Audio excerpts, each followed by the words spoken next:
It was wonderful to hear Penny's introduction around social isolation and different approaches to supporting all of us as we get older, and where we may feel socially isolated, or whether we're younger and feeling socially isolated in the context of COVID. So my topic today is growing older and wiser, and how we can integrate mindfulness into life, and why that might serve us well as we do age. So you can turn the next slide. So I'm going to offer you a time just to have a reflection. So you might feel comfortable closing your eyes as I ask you these questions, or if you have a piece of paper and a pen, you might just want to jot some notes down. Nobody's going to ask you for this; is just for you.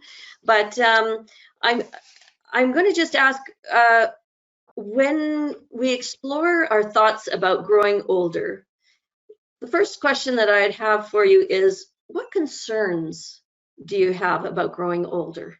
What concerns do you have about growing older? So just take a moment or two to reflect on that. What are some of the issues that concern you about growing older?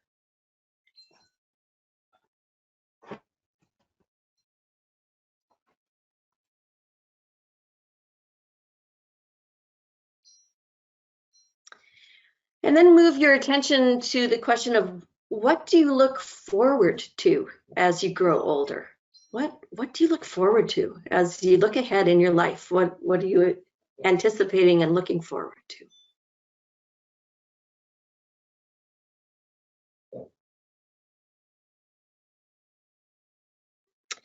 And the third question is, what tools are you bringing with you as you negotiate this part of your life experience? So what tools are you bringing with you as you enter this period of growing older?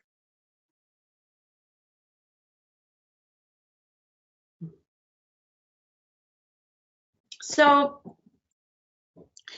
interestingly, Penny was talking about ageism, and so I'm interested in how much of the concerns we express when we look at growing older really don't bear out in terms of people as they actually age. But some of the concerns that I hear from people about growing older are concerns around loss of purpose, or loss of role, or a change in ability. So some people are really concerned about loss of independence physically, or some people are concerned about loss of independence cognitively. Some people are really concerned about pain levels and what that will be like as they grow older. And then there's the loss of people that we love. So those are some of the really common concerns that we hear. Now, what do you look forward to? More time to pursue interests, or opportunities to explore new interests, or supporting my family and really being involved with my grandchildren, or more time to be and less requirement to do. These are some of the things we might hear people tell us. And what tools are you bringing with you for this leg of the journey? And some people will say, well, creativity, or curiosity, or I'm really focusing on my physical health and my brain health, keeping myself stimulated. So I think two of the tools that we need to bring, and I'll ask for the next slide. I think what we need to bring with us are wisdom, or cultivate wisdom and cultivate resilience. And this saying by Rumi says, yesterday I was clever, so I wanted to change the world. Today I'm wise, so I'm changing myself. So we have opportunities not so much to change ourselves as to grow our wisdom and grow into that well-being as we grow older. And if we bring and really focus on growing that as we do age, we are far more likely to actually also be resilient. So what do I mean by wisdom? And so I'll just go to the next slide, please.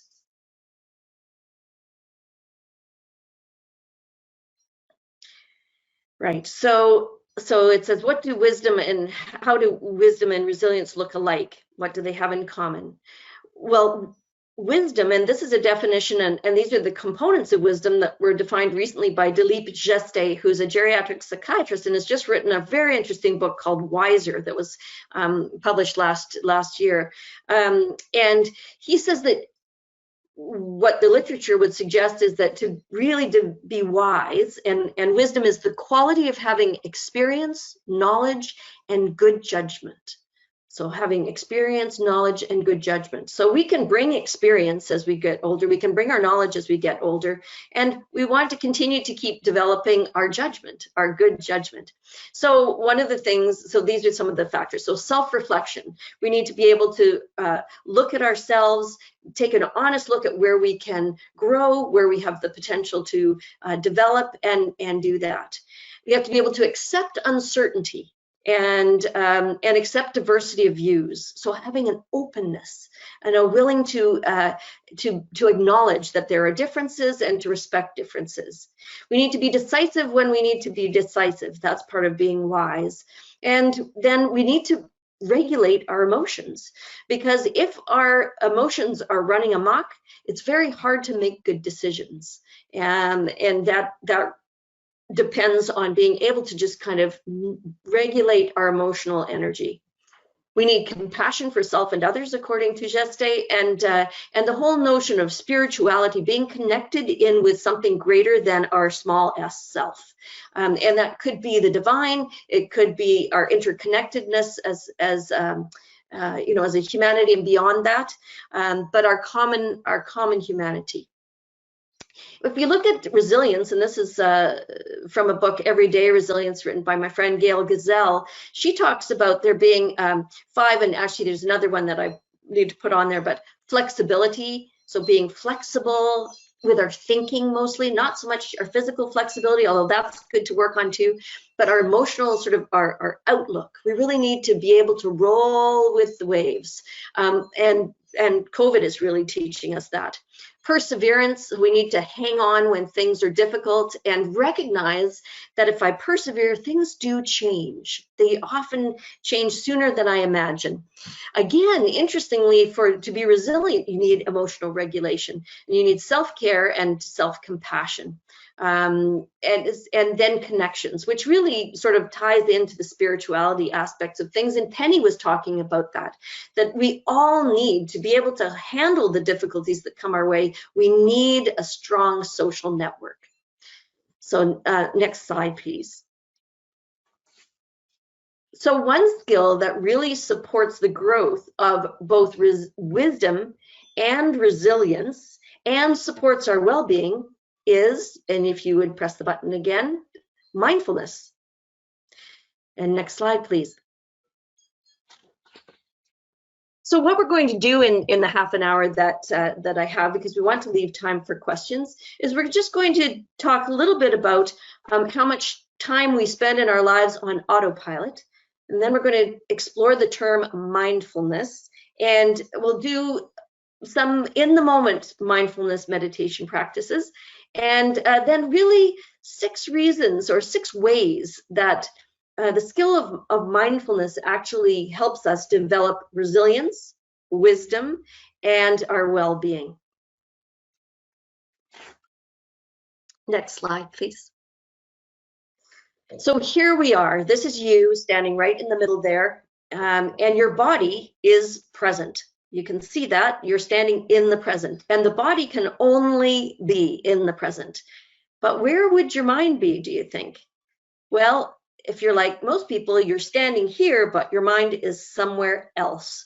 And that often means that you are thinking either about the future and worrying or planning or thinking about what might happen, which is kind of reflecting on what might happen as we grow older, or you're busy thinking about the past and either how things went so well and you wish you were back in that time, or how things didn't go well and you wish you could replay them. But regardless, we are kind of a lot of the time lost in thought. And when we're lost in thought, we're on autopilot. Now, autopilot is essential. It allows us to do the rote tasks of life without putting all our conscious energy into them. Can you imagine if every time you brushed your teeth, you actually had to pay attention to each particular step? Or if you were washing dishes and you had to literally pay attention to each time you rubbed the cloth on the plate, you never get anything done. So autopilot and being away in our thoughts into more complex thinking is a gift, right? The problem is we're so good at it, we spend almost all our 50% of our time on autopilot, 50% of our time, our mind wandering away from where we are. Now, the good part is I can tie my shoelaces and make a plan for the next thing, and that's very efficient. The problem is when I'm spending all my time with my mind somewhere other than the present moment, I'm lost in my thoughts. And when I'm thinking on autopilot, autopilot is fast, it's unconscious, and it's biased to what's familiar. So it leads us to react in ways we've always reacted to things in our lives. And it sort of also pushes us down these kind of reactive pathways. So we don't always want to be on autopilot because we miss out on a lot of the beauty of life. And in order to do that, we have to bring our thoughts into the same place as our body, into this moment, which is the one we've got right now. Right. When we are lost in autopilot, we are lost in our heads. We are in our conceptual mind. So we're thinking concept. Okay, so we're thinking about life rather than living it. Next slide, please. So Annie Lamott, who's one of my favorite writers, says, my mind is a bad neighborhood that I try not to go into alone. And that's, if you're like most of us, the mind often moves towards the more negative thoughts. And why is that? Well, we have a negativity bias that's evolutionarily created. So safety and keeping ourselves safe always wins out. And so the mind is always looking for danger. It's always kind of keeping an eye on how things are going, whether I'm safe in this moment, whether it's going well. And because of that, we're often leaning towards the more negative side of things, because that's where safety is found, in looking for what's negative and making sure we don't go down the wrong path. Because if you were a lizard and you just enjoyed the present moment and never looked around you, you'd be somebody's lunch. So the negativity bias is just the way the mind naturally thinks, even though we don't necessarily have the same requirement to be as vigilant as the lizard did. So humans can take it a little bit more easily. We can actually let go of that negativity bias, or not worry about how we're doing as much as other species, but we come by it naturally. The other thing is that our thinking, that conceptual mind, is always measuring discrepancies between where we are and where we were, what we wish we had back, or where we are and where we would like to be. So the problem is we're constantly thinking how we're not measuring up. And so we're rarely satisfied with where we are when we are stuck in that conceptual mind. Next slide, please. So what's the outcome of being stuck in being lost in thought? Well, like this little teacup who's kind of lost in thought. What if nobody likes me? Well, what if I taste weird? What if I'm too cold? Oh, what if I'm too hot? Look, what if I'm just right and I can never live up to that again? That's kind of the ultimate discrepancy monitoring going on there. And so when we're lost in our thoughts, as I mentioned, we're kind of reactive to, rather than responsive to, stresses that go on in our life. We really are kind of dissatisfied with how things are because they're either not how they were or they're not how we want them to be. We try to control the uncontrollable. Well, good luck. COVID has shown us that we need to recognize what's not controllable and figure out ways to relate to it in ways that don't bring us too far down. We miss out on the vibrancy of life if we are, and what's good about life if we are lost in our thought. And all of those things can lead to stress, anxiety, and depression. Next slide, please. So Judson Brewer says we can't think our way to well-being. And that's kind of what I'm saying, is if we're lost in thought, we can't rely on our thinking all the time to move into well-being. So what's the alternative?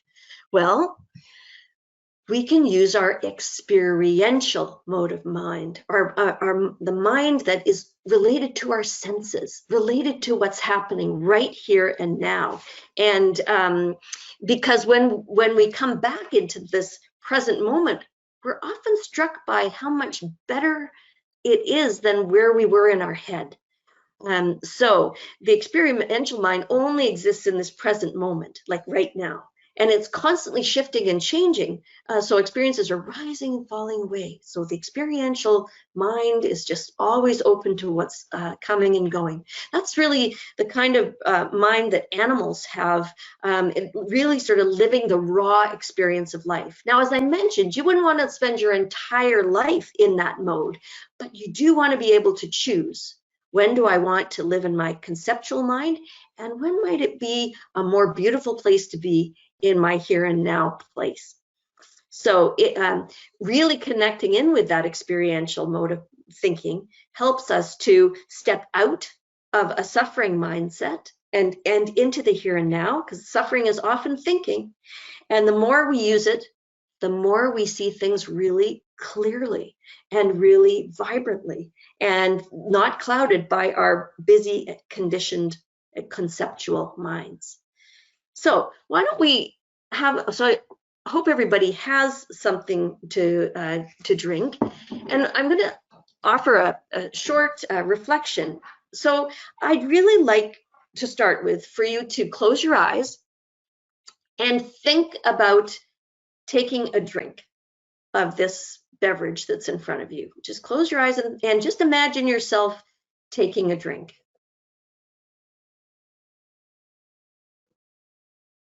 Okay. Now I'm going to ask you to follow my invitations to you, and let's actually take that drink together. So we're going to take a mindful sip of the drink. So I invite you to put your hand on the container of the beverage and notice how the container feels in your hand. Maybe check on the temperature, the texture. Is it smooth or rough? Maybe notice how the shape feels in your hand. Really look at the container and look at its color. And now inviting you to lift the container up and bring it towards your mouth, but watch what muscles, watch what happens to the hand and the arm. Really connect in with the sensations of what it takes to bring this beverage to your lips. And then inviting you just to put the rim of the container against your lips and sense what you feel there. What do you notice? Is the texture the same as in your hands? Does it feel different? And now just breathe in and see if you can take in any aroma that may be coming from the beverage. And then inviting you now to actually take a sip. Holding it in your mouth for a moment. Tasting it. What does it taste like? Is it sweet? Is it tasteless? Is it smooth? Is there texture in it? And then noticing when you feel ready to swallow, what did the tongue actually have to do to get that drink down into your throat? And now that it's gone, what are you aware of in the mouth now? So there's a great example of thinking about taking a drink, using my conceptual mind to think about taking a drink versus mindfully taking a sip and noticing those different pieces of that very simple activity that we take for granted. So I'm going to invite you to change the slide for me.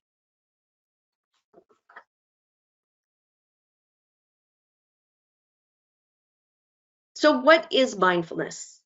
Okay, so mindfulness is It's an awareness. Mindfulness is the awareness that arises when we purposefully direct our attention somewhere, where we purposefully pay attention, where? To this moment's experience, right here and right now, without judging the experience, okay? Being open to what's happening right now, to being curious about what's happening right now, and to be totally willing to be with whatever arises. So mindfulness is the awareness that arises when we pay attention to the present moment without judgment and with openness and curiosity, and to see what's there. So we've got two people going for a walk in the park. The one on the left is obviously walking and perhaps is on autopilot. So thinking of all kinds of different things. And then the other person is walking and they are seeing exactly what's in front of them. They're in the present moment. So the one on the left is full of mind, mindful, and the one on the right is mindful. And who do you think might be enjoying the walk more? So mindfulness simply means then paying attention to what's happening right now and being open to it and not judging it. And that's one of the biggest challenges, is the not judging and being open and curious to this present moment. Because the mind always thinks, oh, not this moment. I can think of something much more interesting. But when we train the attention to come into this present moment, all kinds of interesting things happen. So we'll move to the next slide. How do we grow our mindfulness practice? How do we grow our experience in living mindfully? Well, we can do it in two ways.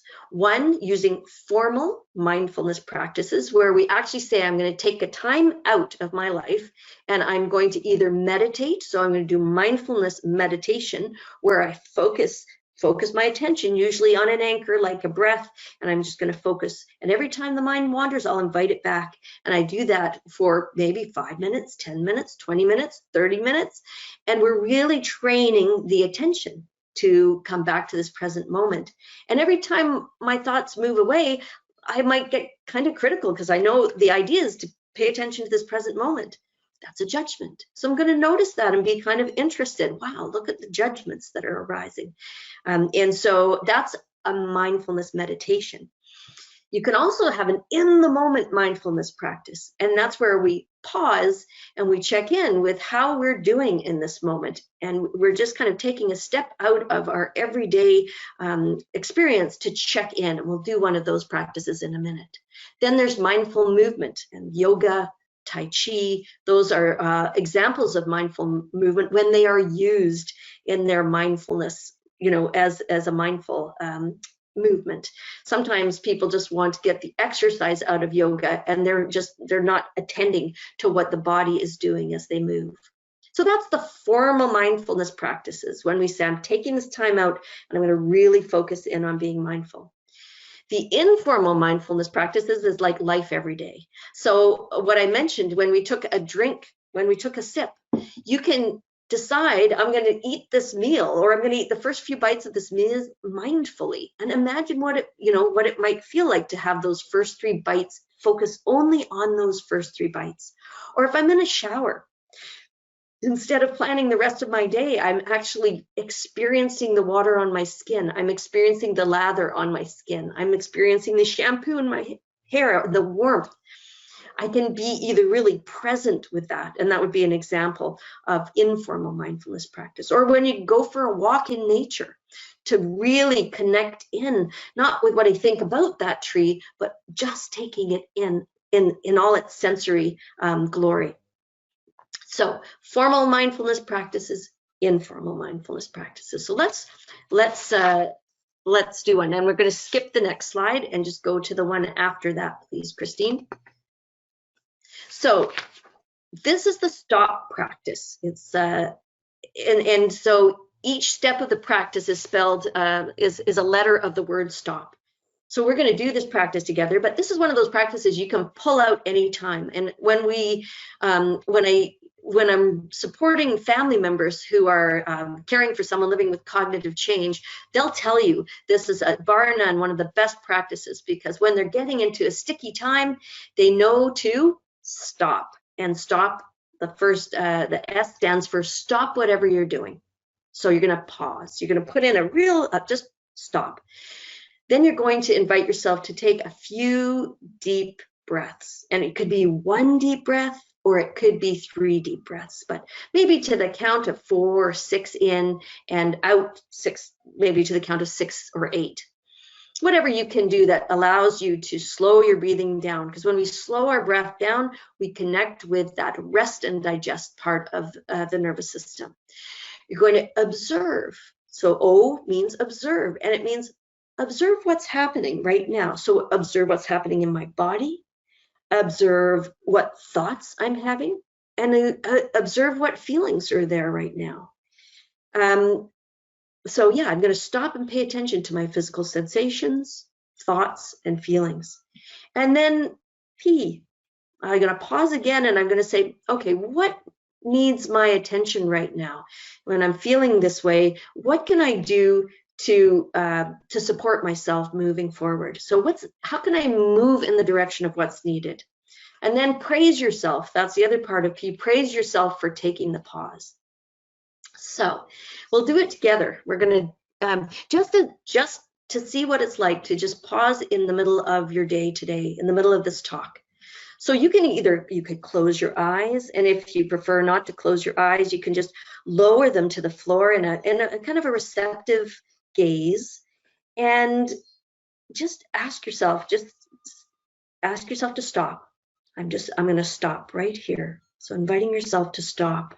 And now take 3 slow, deep breaths, maybe to the count of 4 in and the count of 6 out. Through your nose, through your mouth, whatever you find most comforting or comfortable.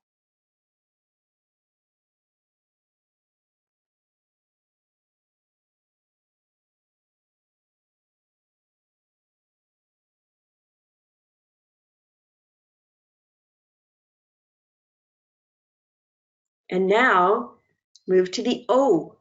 So check in. How am I feeling right now? So what am I noticing in my body? Am I noticing any tension?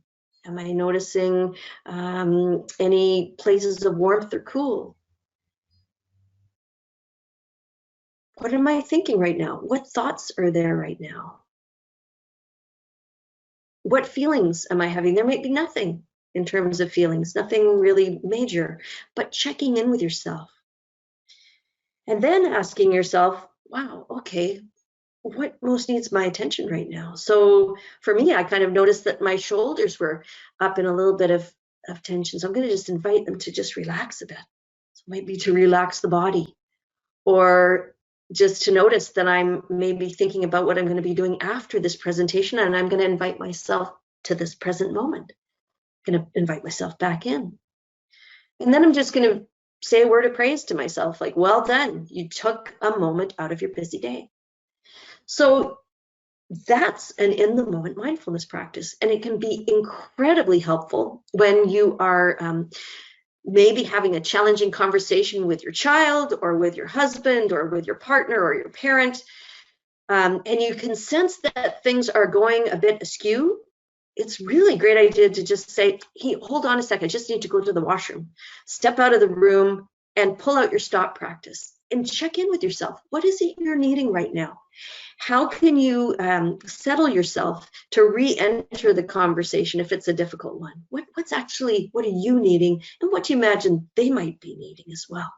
So the stop practice, people tell us, by far is one of the most practical tools. And once you get good at it, you can do it in about 10 seconds.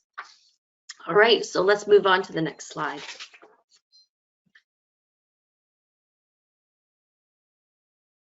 So we're just going to touch in on 6 ways that practicing mindfulness grows wisdom, resilience, and well-being.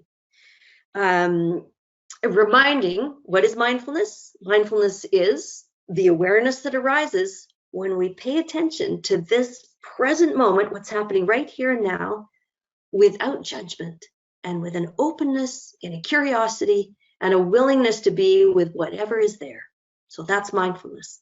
So why is it helpful to use mindfulness to grow resilience? Let's go to the next slide.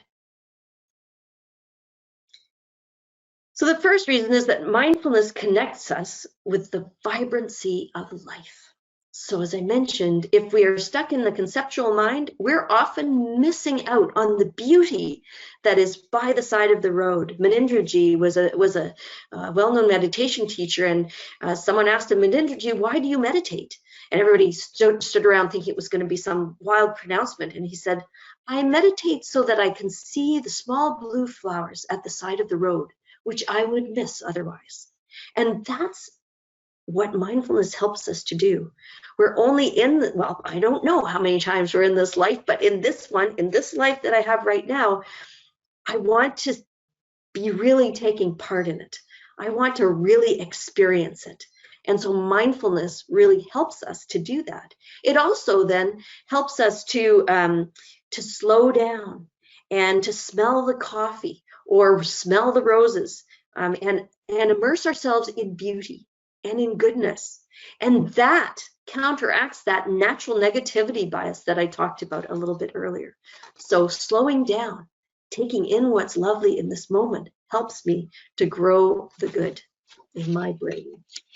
Okay, next slide, please. So in this slide says, becoming awake involves seeing our confusion more clearly. So what mindfulness does is it helps us to clearly see what's actually happening, not the stories in my head, not the beliefs I have that color everything, that are the way my conceptual mind works. When I slow down and I pay attention to what's happening, I see things more clearly. And that's a very helpful part of getting older, because if all I do is worry about what might be coming, I'm actually missing out on the fact that in this moment, I'm just fine. So this is one of the reasons why mindfulness also helps us work with anxiety. All right, next slide, please. Next slide. So the third thing that mindfulness does is it really helps, by slowing us down, helps us to react less and to respond more, to respond wisely to whatever situation is arising. So that really helps us be more resilient, doesn't it? And next slide will show us how that works. If I'm on autopilot, I'm the little marionette that my mind is just moving around at will. If something happens in that moment, I'm not really there to sort it out. What's going to happen is I react. Okay, my response goes from stimulus to reaction. Click again, please. But with mindfulness, when I slow down and I practice slowing down, which is what mindfulness meditation helps me to do, I see a stimulus happens, I become aware of that stimulus. Then I have a choice about how do I want to respond in this situation, and then I respond. Okay, so a great example would be a difficult conversation that I used to have with my husband. He would say certain things and they would be a total trigger, and I would be off to the angry retorts, and I would be really annoyed, and it would make for a really difficult afternoon. Now, as I practice mindfulness more and more and more, he will say something and I'll be aware, because I check in and I go, whoa, what's happening in the body? And I can feel that heat rising and that tension. And I can hear myself saying, oh, he always, I hate when and I can hear the conversation and the judgments about what's happening. But because I'm slowing down and listening, I then can say, and what am I needing in this moment? What's he needing in this moment? How do we get there? And then I will be able to say, wow, I'm really noticing how triggered I was by what you said. Like that was difficult to hear. Can we take a pause? Can we figure out a different way to approach this? And it's a different afternoon. So mindfulness helps us really to move from reactivity into responsivity. Okay, on to the next slide, please. Mindfulness also helps us to recognize and accept the things that we cannot change. Okay, so it helps us to find the courage to let go of what I can't change. And that's a very important part of wisdom, and it's a very important part of resilience. So practicing mindfulness grows wholehearted, unrestricted cooperation with the unavoidable. So the uncertainty and challenge, it helps us figure out, how do I work with this? Yeah, COVID is here. So how do I work wisely with the restrictions? How do I work wisely to support well-being in the rest of the population? How do I, work wisely with my loneliness? So mindfulness practice kind of helps us to stop fighting against things that we can't control. So pain would be a great example of that. I can't necessarily control that I have arthritis, but if I resist that pain and think I shouldn't have it, or I should be able to do something different about it, or I hate this pain, all of that actually ends up with me experiencing more suffering than I need to. So if I can work with, how do I stop resisting the pain? How do I stop fighting what's uncontrollable? It actually diminishes my suffering, and actually, in many ways, diminishes my preoccupation or my disability related to the pain, because there's another layer to the pain, then what goes on in my brain, and then that altogether causes suffering. So at a minimum, if I know what is my mind making things worse, I can start to work with my mind. I might not be able to do much about my pain. So accepting what is doesn't mean becoming passive about it. But the only way we can make wise decisions on how to move forward is to really accept that this is how it is now. So I have to see it first before I can decide how to move forward. And mindfulness helps me to do that. Okay, so next slide, please. Mindfulness also really one wing. So if we think about mindfulness, one wing is wisdom, helps us grow our wisdom. And the other wing of the bird, if it's a bird and one wing is wisdom, the other bird is compassion. And mindfulness practice and coming into this present moment and being kind to myself when I wander away and need to come back to my anchor over and over, it really helps me to develop more kindness to myself and more compassion for myself, as well as compassion for others who are struggling. And that's something that the world needs more, and I do better when I'm actually really being kind to myself. People often think that if we are compassionate to ourselves, we'll get lazy or complacent, and it's shown through the literature that we respond better to carrots than to sticks. And compassion is a beautiful carrot that we culture, that we can grow as we practice mindfulness and meditation. So I'm going to move on in the interest of time, because I'd like to move forward a couple of slides to number 6. So forward, keep going. And just to touch in on the health benefits, this is great, of mindfulness. And this doesn't necessarily contribute quite so much to wisdom necessarily, or resilience, but this is really important as we grow older. So there are physiological benefits to practicing mindfulness and growing our mindfulness, our ability to pay attention to the present moment. And some of them are physiological. So research is demonstrating that, as I mentioned, mindfulness can really help us deal with chronic pain. It can be part of lowering blood pressure in hypertension. Can't be necessarily always the whole answer. It's not a panacea, but it can certainly help us lower our blood pressure somewhat. It reduces inflammation. So things like autoimmune diseases and inflammatory arthritis, mindfulness can actually assist in reducing inflammation to some degree. Again, not a panacea, not going to fix everything, but it's lovely to be able to know I'm doing something that's contributing to my well-being.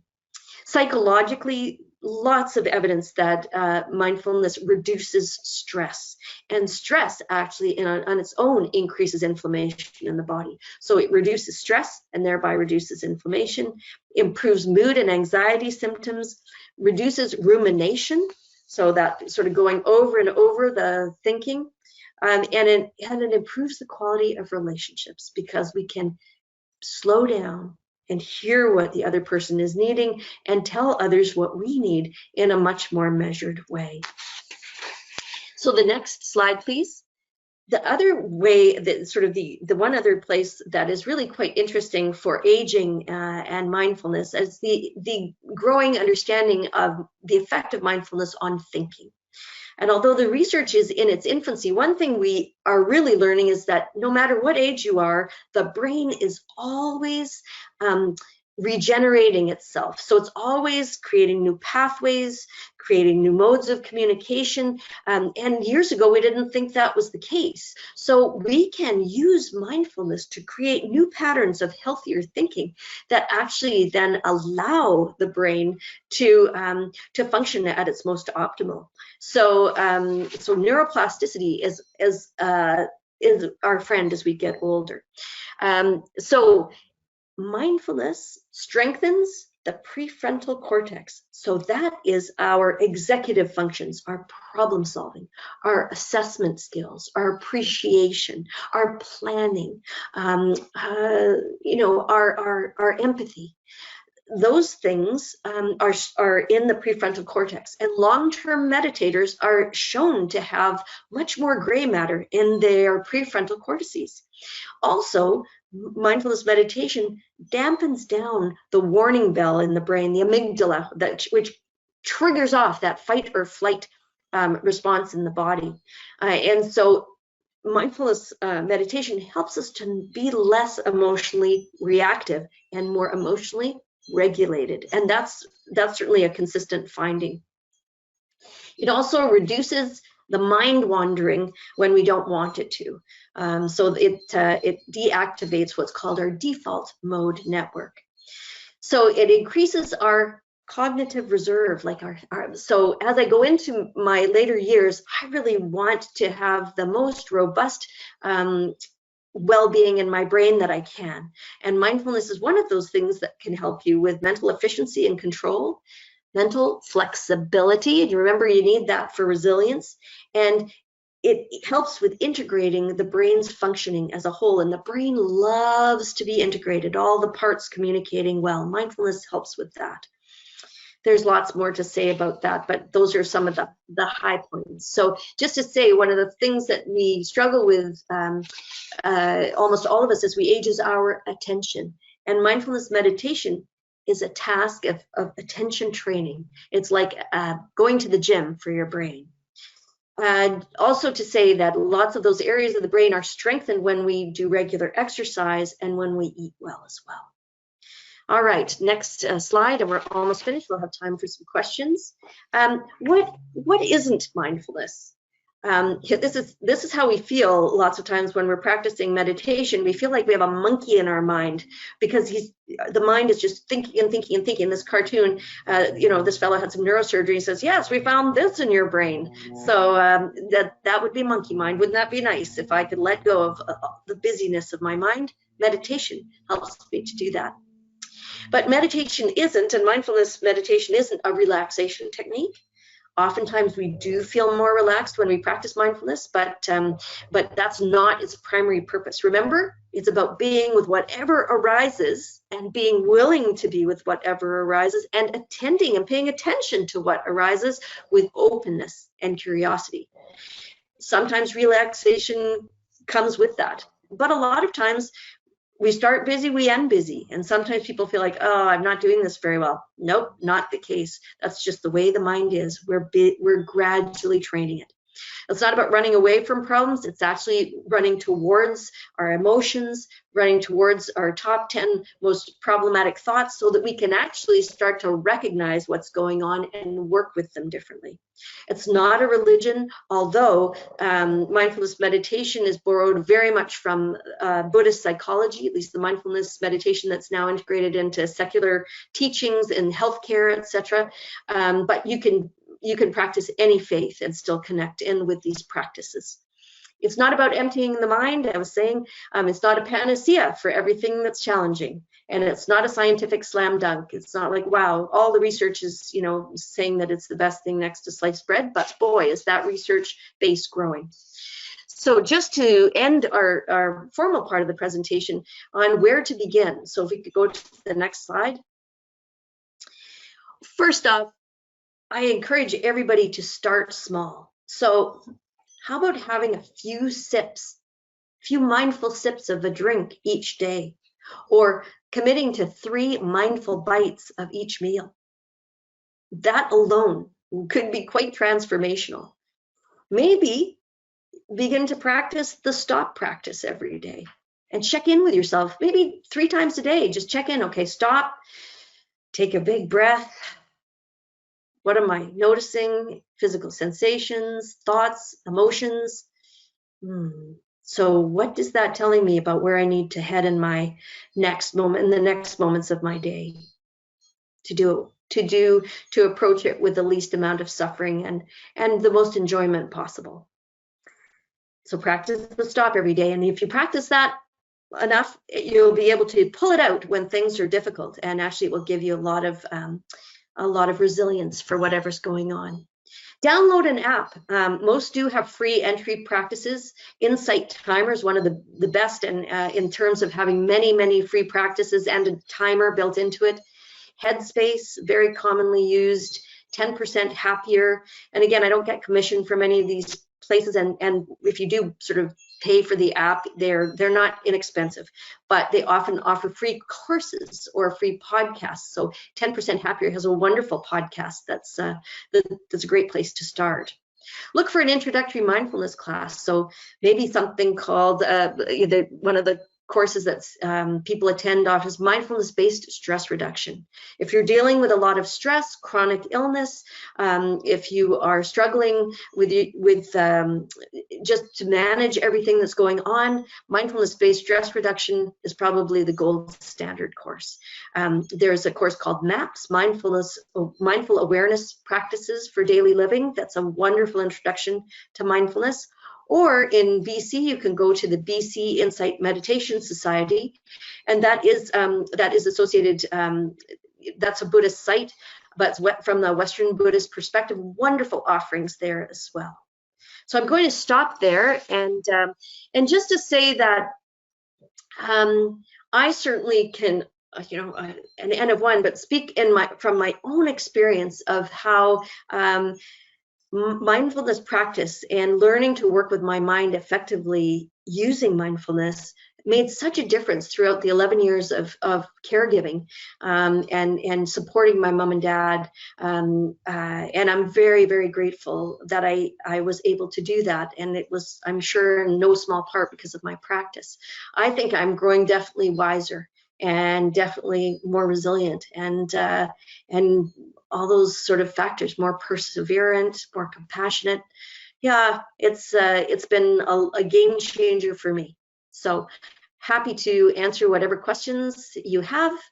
And I really appreciate the fact you've hung in with us, and I hope the session was helpful.